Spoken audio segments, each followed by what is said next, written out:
ওপরে আকাশ ছাদের কিনারা ধরে যাই, নিচে ছাদ একটাই।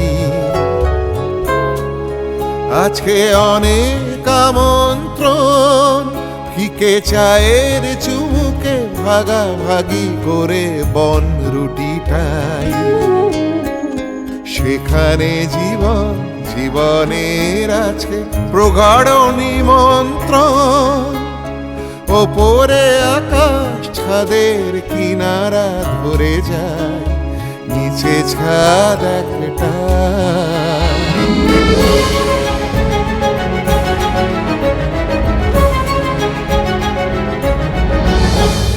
সেখানে বাবার স্নেহ অবারিত, জড়িত মায়ের আদর, ভালোবাসা জড়াজড়ি করে বিছায় চাদর। চাঁদটা রয়েছে ছাদে, চাঁদের সঙ্গে মন। একটা ছাদের নিচেই আমরা করেছি দিন যাপন। মা বাবা ভাই বোন, মা বাবা ভাই বোন। সুমন কুমন যাই হোক, সেটা কোনো বিষয় না। না, সেটা কিন্তু একটা বিষয়। আমার বাবা খুব শখ করে আঁকিকে দিয়ে আমার নাম রেখেছে। এরপর উনি আখিরাতের উদ্দেশ্যে রওনা দেন। বিষয়টা হচ্ছে তুমি তার সাথে মিশবা, মিশে সে কিভাবে কাজ করে সেই কাজগুলো আমাকে না হোক ওকে ইনফরমেশন করবে। তাহলে পরের শিডিউলে দেখা করে নেবেন, আপনি তো শিডিউল সব জানেনই। কিন্তু একবার দেখা তো কম হয়ে যাবে। এত বড় ক্ষতি আমি আমার নিজে করতে পারবো। পার্সোনাল লাইফে ইন্টারফেয়ার করতেছিস কেন? তোর কোনো ব্যক্তিগত কাজে আমি কখন ইন্টারফেয়ার করি? তুই তোর মতো থাকা, আমার লাইফ আমার মতো চলতে দে। That's it.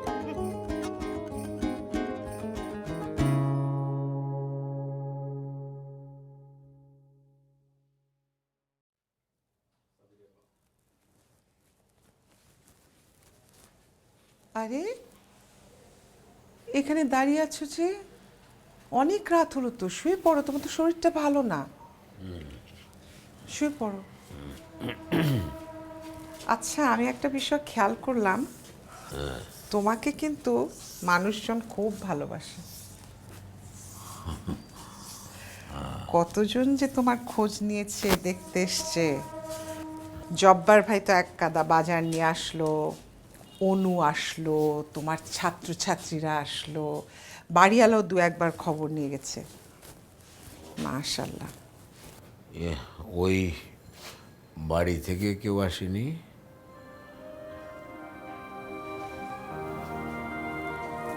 না।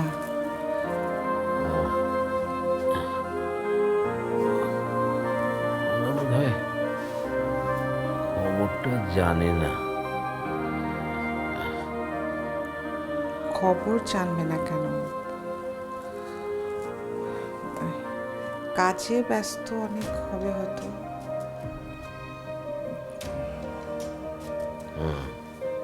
হয়তো দু একদিনের মধ্যে আসতে পারে। তুমি শুয়ে পড়ো।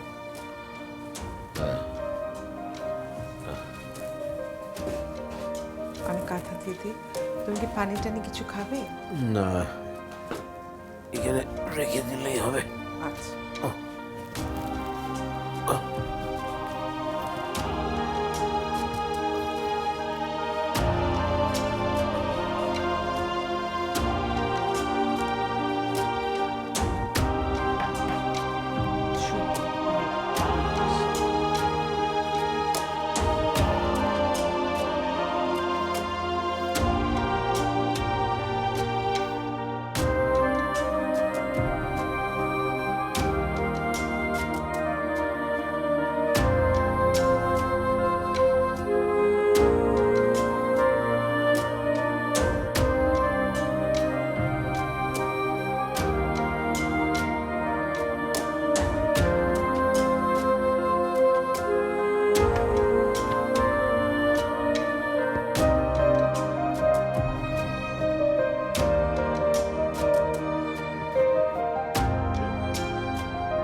মা, আমি বের হলাম। বের হলাম মানে কি? টেবিলে তো নাস্তা দিয়েছি। আমি এখন নাস্তা করবো না, বাইরে কোনো এক জায়গা থেকে করে নেব। আরে নাস্তাটা করে যা, বাইরে আবার কোথায় খাবি বল? আর জাপানি তো বের হবে, একসাথে বের হবে। খোকন, একটু জাপানির দিকে খেয়াল রাখিস তো বাবা। মা, আমি ওর দিকে কি খেয়াল রাখবো? ও আমার থেকে ছোট নাকি? ওর দিকে খেয়াল রাখার কিছু নেই, তুমি অযথা দুশ্চিন্তা করো। চিন্তা কি এমনি এমনি করি? চিন্তা চলে আসে। ছেলেমেয়েরা যখন বড় হয় তখন বাবা মার চিন্তা আসে। এটা যদি বুঝতি তাহলে তো সব ঠিকই থাকতো। সব ঠিকই আছে, শুধুমাত্র ঠিকটা মাঝে মধ্যে বেঠিক হয়ে যায় আর কি। যাই হোক, জাপানিকে নিয়ে টেনশন করে তোমার আয়ু কমানোর কোনো অর্থ নেই। আচ্ছা খোকন, মাঝে মাঝে এমন সব কথা বলিস না তুই। মা, আমি যা বলি সবসময় ঠিকই বলি। হ্যাঁ, হতে পারে আমি যেটা বলি সেটার ধরন হয়তো বা তোমাদের পছন্দ হয় না, কিন্তু ভেবে দেখো আমি যা বলি দিন শেষে ঠিকই হয়। আচ্ছা ঠিক হ্যাঁ আছে। ঠিক আছে, মাঝে মধ্যে আমি রেগে যাই, এগ্রেসিভ হয়ে যাই, কিন্তু দিন শেষে কিন্তু ঠিক কথাই বলি। হ্যাঁ হ্যাঁ, সবাই তোরা ঠিক কথাই বলিস, কিন্তু আমি যেটা বলছি সেটা একটু শোন। কি কি শুনবো? একটু অপেক্ষা কর, জাপানিকে সাথে নিয়ে যা। কি শুনবো মানে? মা, কিছু শুনতে পারবো না, আমি যাই। তুমি অযথা দুশ্চিন্তা করো না, দরজাটা লাগাই দাও। আরে আস। দরজাটা লাগাই দাও। খোকন, 2টা মিনিট অপেক্ষা করলে কি হতো? আমার সময় নেই, লাগাই দাও। সাবধানে যাস।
তো বলো, কেমন লাগলো সেদিন আমাদের বাসা? ভালো। আর তাছাড়া তোমাদের বাসার সবাইকে তো আমি আগে থেকে চিনি, তাই প্রবলেম মনে হয়নি। কিন্তু একটা ব্যাপারে আমার খটকা লেগেছে। খটকা? কোন ব্যাপারটা? মানে তোমাদের বাসায় আগে প্রাণ ছিল, তোমাদের বাসা একটা উদাহরণ ছিল, তোমরা সারাক্ষণ হই হুল্লোড় করে দিন কাটাতে, কিন্তু এখন বাকি সব কিন্তু ওকে আছে। না, তুমি অবশ্য ঠিকই বলেছো। আগে যে একটা উচ্ছ্বাস, উদ্দীপনা, ঝগড়াঝাটি, হই হুল্লোড় ছিল আমাদের মধ্যে, এখন আর সেটা নেই। সবাই এখন দায়িত্বের বোঝা কাঁধে নিয়ে বেড়াচ্ছে। তবে সেদিন তোমাকে দেখে আমি অনেক অবাক হয়েছি। সবকিছু কেমন যেন কল্পনার উপর দিয়ে যাচ্ছিল। তুমি কি সারাক্ষণ কল্পনা করে বেড়াতে নাকি? কিন্তু তোমাদের বাসায় গিয়ে তো দেখলাম তোমার জীবনটা সারাক্ষণ বকার মধ্যে দিয়ে চলে। তা বাসায় এরকম ভেজা বেড়াল হয়ে থাকো নাকি মাঝে মাঝে শব্দ টব্দও করো?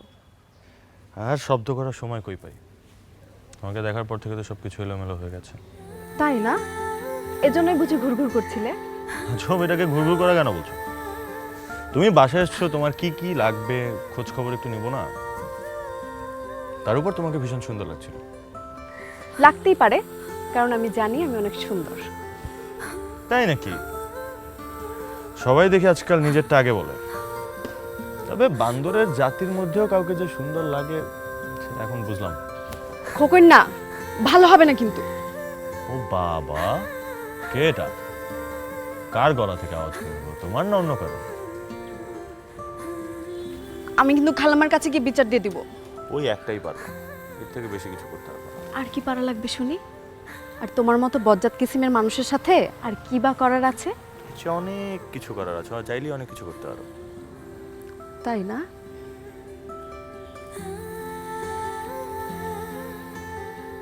কি খোকন সাহেব, চোখ মুখ এত লাল হয়ে যাচ্ছে কেন? ঘটনা কি? আজব, আমার চোখ মুখ কেন লাল হতে যাবে? ও হতে পারে গরমের জন্য। শোনো, আমার চোখকে ফাঁকি দেয়া এত সহজ না। বলো তো কি হয়েছে? এখন একটু বেশি বাড়াবাড়ি করছিস না? দুষ্টমিটা বেশি হয়ে যাচ্ছে, যা এখান থেকে। হ্যাঁ, চলে যাচ্ছি। সারাক্ষণ শুধু যাও যাও করছো যখন, আমি এখনই চলে যাচ্ছি। আচ্ছা, না না, আমি সিরিয়াসলি বলি নাই তো। এই অনু, তুমি যাও। আরে আজব, আমি সিরিয়াসলি বলিনি তো। সিরিয়াসলি বলিনি, সারাক্ষণ শুধু যাও যাও বললে এখন চলে আসছি আর পেছন পেছন আসা শুরু করে দিচ্ছি। তো ঢং কিসের? হ্যাঁ, আমি ঢং করি? আমি ঢং করি তো তুমি আমার পেছনে আসছো কেন? তুমি যাও। আমি সিরিয়াসলি বলিনি। খুব তো আমাকে বলবে আমি নাকি দুষ্টুমি করি। তা আমি একটু করলাম দুষ্টুমি, সমস্যা কোথায়? তুমি দুষ্টুমি করবে আর আমি দুষ্টুমি করলেই দোষ।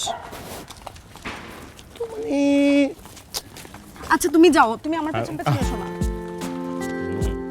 আমি কই যাব?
তুই ওই ছেলের সাথে কি করিস? কোন ছেলে? কোন ছেলে মানে ওই দিন তোর জন্য যার সাথে হাতাহাতি পর্যন্ত হয়ে গেল, আজকে তোকে দেখি ওই ছেলের সাথে রিক্সায় ঘুরতেছিস, আইসক্রিম খাচ্ছিস, আর কি কি চালাচ্ছিস বলতো? খোকন, একদম লিমিট ক্রস করবি না। আমি যার সাথে খুশি তার সাথে ঘুরবো, তোকে আমার জবাবদিহি করতে হবে সেজন্য? তোমা, 2 দিন আগে না এই ছেলে তোর পিছে ঘুরতো, ডিস্টার্ব করতো, এখন বলতেছিস কৈফিয়ত দিতে হবে? সেটা তোর সমস্যা। হাতাহাতি, ভায়োলেন্স, এইসব মারামারি করা তোর ভালো লাগে, তোর শখ, এই জন্য তুই গিয়ে করেছিস। আমি তো তোকে বলিনি গিয়ে করতে। আর ফার্দার যদি তুই সুমনের গায়ে হাত তো দূরের কথা, বাজে ব্যবহার যদি করেছিস তাহলে দেখিস খুব খারাপ হবে। জাপানি, এটা কিন্তু বেশি বাড়াবাড়ি হয়ে যাচ্ছে এবং খুব খারাপ দিকে যাচ্ছে। খারাপ হবে যদি তুই বেশি বাড়াবাড়ি করিস। এখন যা এখান থেকে। বুঝছি, আব্বা আম্মার সাথে কথা বলে এটা আজই একটা বিট করতে হবে। এই, তুমি কি থ্রেট দিচ্ছিস? তোমাকে থ্রেট দিচ্ছিস? হ্যাঁ, আমাকে থ্রেট দেখাবি না। আমাকে কোন ধরনের থ্রেট দিয়ে কোনো লাভ নেই। যখন সময় হবে আব্বা আম্মার সাথে আমি নিজে গিয়ে কথা বলবো। ওকে, আমিও দেখবো তুই নিজে কতটা কথা বলিস। আসছে পাকামো করতে, দাদাগিরি করতে আসছে।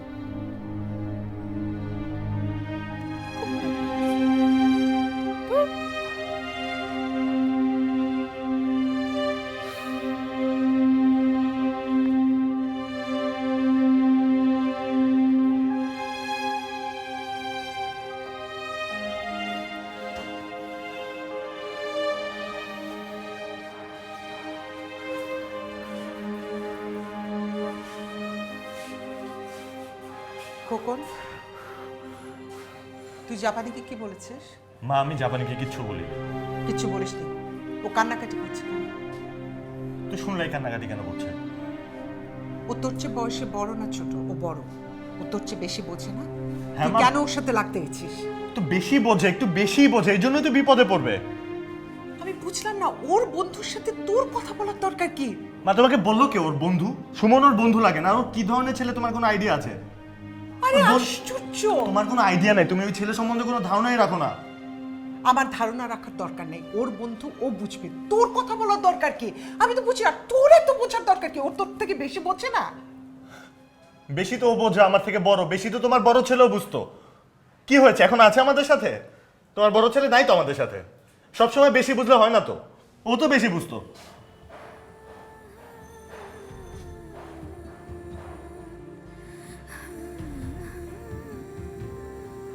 খোকন, আমি বাসায় অশান্তি চাই না, বুঝলি? আর বারবার ইমতিয়াজকে নিয়ে খোঁটা দিবি না।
মা, আমি মনে হয় একটু বেশি বলে ফেলেছি।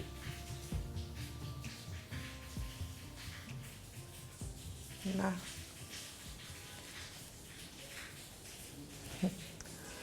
বেশি বলিসনি, কিন্তু অনেকবার বলেছিস।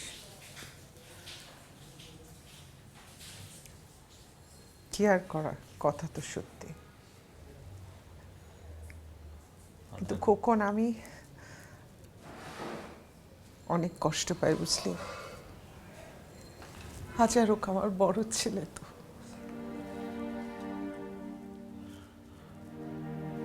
আমি এভাবে রিয়্যাক্ট করতাম না, মানে সবকিছু এত এলোমেলো হয়ে গেছে। জাপানিটাও যদি বিপদে পড়ে মা, তখন এই জন্য না কি বলে ফেলেছি।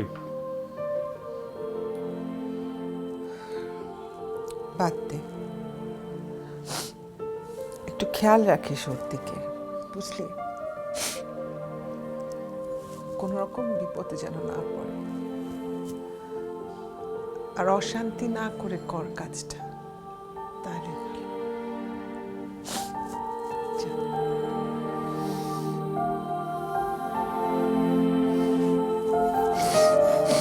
মাম সরি, ঠিক আছে, সরি। বলছি বলছি, আমি কিছু মনে করছি।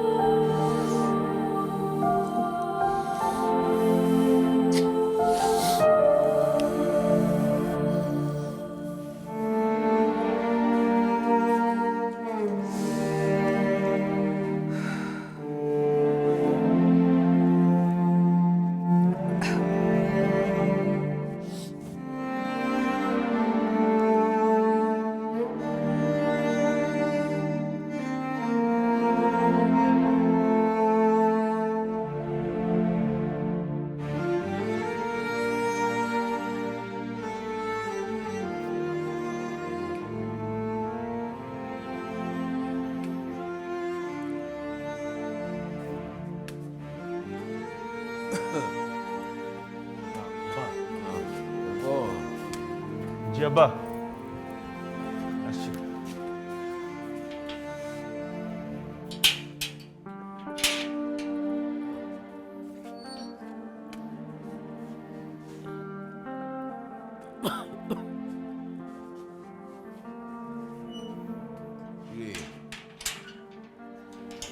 কি করছিলি? তেমন কিছু না, এমনি। তোর শরীর টরীর ঠিক আছে তো? জি আব্বা, ঠিক আছে। আচ্ছা আব্বা, ওই জাপানের ব্যাপারে আপনার একটু জানা দরকার। জাপানি কি হয়েছে? আব্বা, ওই কিছু বখাটে ছেলে ওর পিছনে ঘোরাঘুরি করতো, এখন ও ওদের সাথে মিশছে। মিশছে কেন? আমি তো জানি না, ওকে তো আমি নিষেধ করেছি, কিন্তু আমার কথা শুনে না, আমার সাথে ঝগড়াঝাটি করে। আর কি বলে সে? আমি মাকেও বলেছি, ও মা বলে যে ও জাপানি আমার বড়, আমার থেকে বেশি বোঝে। আমি বলেছি যে ওই ছেলেদের সাথে ওর মেশা উচিত না। কোন ছেলে? কি নাম? কি কারা?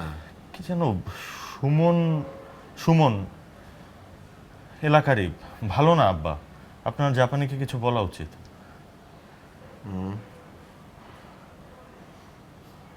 তুই, তোর মাও জানে না? জি আব্বা। মাকে বলেছিস? জি আব্বা, বলেছি। আচ্ছা, দেখি, কথা বলবো আমি, জাপানির সঙ্গে কথা বলবো। হ্যাঁ, জি আব্বা। তুই নিজে একটু খোঁজ খবরটা রাখিস ঠিকঠাক মতো, দেখিস। হ্যাঁ, জি আব্বা। ও নতুন এসছি এলাকায়, কত ধরনের লোকজন আছে, সাবধানে থাকা ভালো। হ্যাঁ,